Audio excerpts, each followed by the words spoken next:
Hello and welcome to the Merle and Luck Podcast. I'm Merle. And I'm Luck. Set sail ahead, low expectations for everything nerd, accompanied by a healthy, albeit shameful hope and pointless banter, lack of focus, and questionably acquired knowledge. And more. And more. Today we're going to talk about the manic expression of emotion opposed to logical resolutions. No. Yes. Oh. Sorry. I thought you were going to say something else. No. Anyway, okay. Continue. I was telling you, Luck, earlier about this, where I had just gotten a new French press. And I overindulged. I was excited about it, and I drank far too much coffee, way too much caffeine in my system. I was on the verge of panic attack, and I came up with this idea for this topic.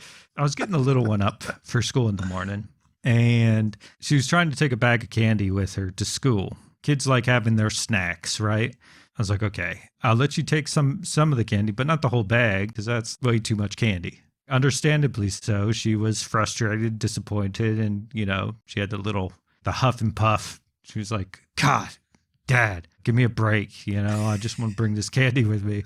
And it was early, and I was frustrated as well. But I was like, no, I'll take this. I'll put some in a Ziploc bag for you.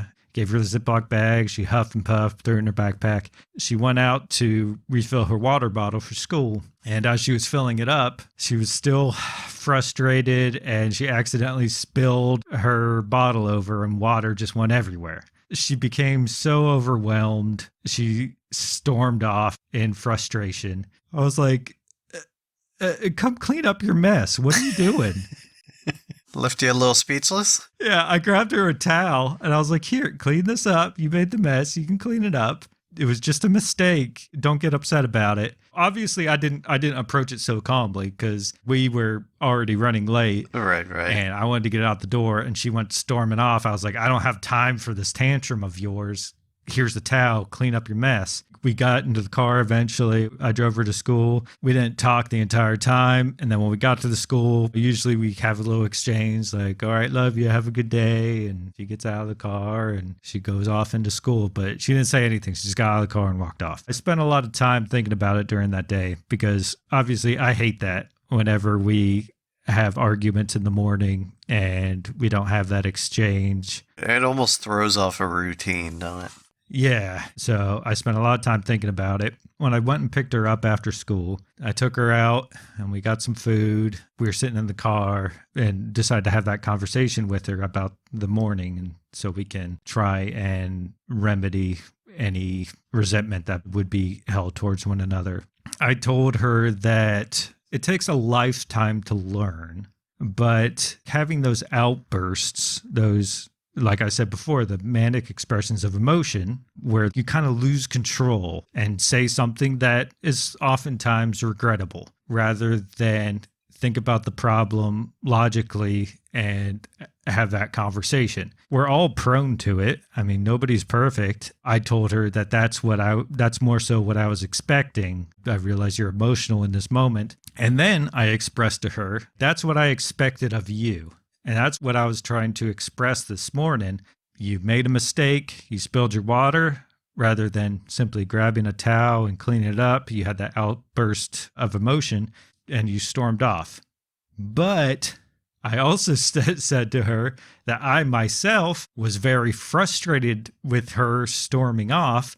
And so I yelled at her to get back, grab the towel, and clean up her mess because we were running late. And I was like, so I too am guilty of it because I myself had an outburst of emotion. Could have handled it in a better manner, approached her calmly, realizing or empathizing with her, having those strong emotions, encouraging her to clean up after herself, express to her that I'm understanding of her and what she's experiencing. I know she's frustrated because we just had that altercation with the candy, but I'm here to help. But I was like, so although I'm trying to express that that's what I want you to learn, I also want you to understand that, once again, it takes a lifetime to learn because I myself am guilty of it. I also feel like it's almost a bad habit, too, if you let it happen too often without even realizing that it's happening. You can just resort to just doing the same thing, lashing out at whoever it is nearby because you're in a bad mood. When you tell me this story, it reminds me of when I was a kid. I don't remember what the argument was, but I remember I was unhappy. I went to my room. I slammed the door shut behind me, to which the other person, who I'm not on speaking terms with, but that's besides the point, they enlightened me to the fact that we all go through this by slamming the door in my face. Right. So I know we all go through these emotions. It's a matter of controlling it as we get older.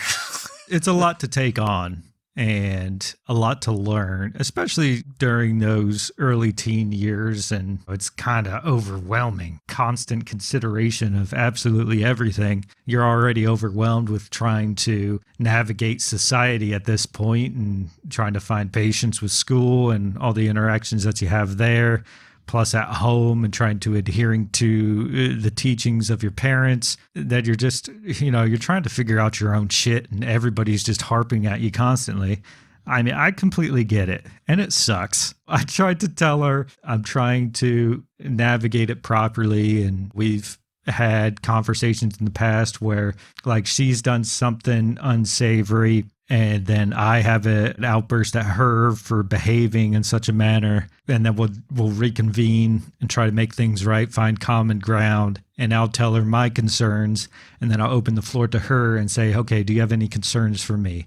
And usually she'll say something along the lines of like, I don't like it when you get angry at me. Then I'll tell her, well, if you work on your thing, I'll work on mine. And we've grown together substantially over the past few years, dealing with these early teen years, constantly trying to find peace.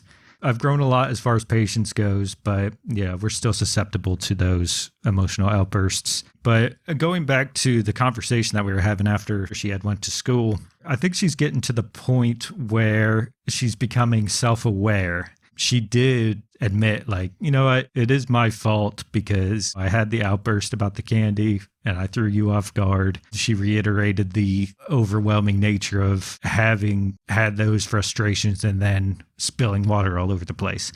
And I was like, okay, well, I appreciate that you're trying to take the fall here, but just realize that we are both at fault. She said it in a way where she was accepting of it, and she came up with her own conclusion and admitted that it was her fault. But I wanted to express to her that, yes, it may have started with you, but I also, especially as an adult that should know better, I too lashed out. I didn't help the situation. Yeah, exactly. It did make me proud of her being able to have that self-accountability.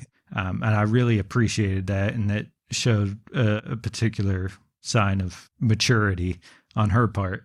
But it takes two to tango, right? And as far as those frustrations went, we both played a part. You just have to find a common ground with another person, because it's extremely difficult, especially if you're heavily invested in someone and they have frustrations towards you. It pierces so much more, because if it was a person that I didn't know that I was having an argument with, I could find myself maintaining patience because I'm not invested in this person. What do I care? But it's my daughter. I care so much that the emotions run high sometimes, and it sucks that it gets to that point, but we do have a formula for resolution of these problems. And that's good. It's good to have a way of being able to talk it out and be civilized. Right. Because so often I want to express to her the imperfect nature of people, and there's no reason to maintain anyone's facade of the perfect person where one person is always in the right. Even when it comes to her teachers,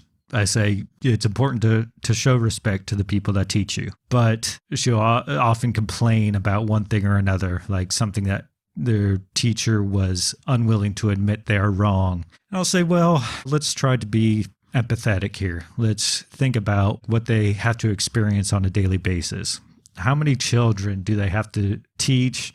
How many personalities they have to navigate when trying to get these kids to learn? I myself, from the outside looking in, I don't know it personally, but I think I would be quite overwhelmed, if I had to deal with 30 of my daughter on a daily basis, right? That's a lot. Might be a lot, but at least you have a process with her. But dealing with kids who all have numerous ways of, they need to be talked to a certain way. Some kids need to have more of that one-on-one talking to. There are too many kids that are influenced by other kids, where one kid's being a badass and they're like, I think I can be that way. It all comes down to me telling the little one, like, as far as the teacher goes, yes, I know you're frustrated. Maybe the teacher was in the wrong in this particular point, but you need to learn to play ball. You both have a goal in mind. The goal wants the kids to pass. You want to pass. Just play ball and do what you need to do to get it done. And if you need any extra help, I'm here. If you have an assignment that you had turned in, but your teacher lost it, it's fine. Just get a copy, bring it back home. I'll help you out with it. We'll get it done. Try to make the teacher's life that little bit more easy. Yeah. Much respect to teachers, because that sucks.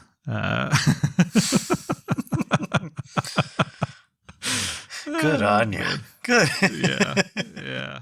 If you enjoy the Merle and Locke podcast, please consider becoming a patron by going to patreon.com/Merle and Locke, or simply follow the link in the description. Thank you.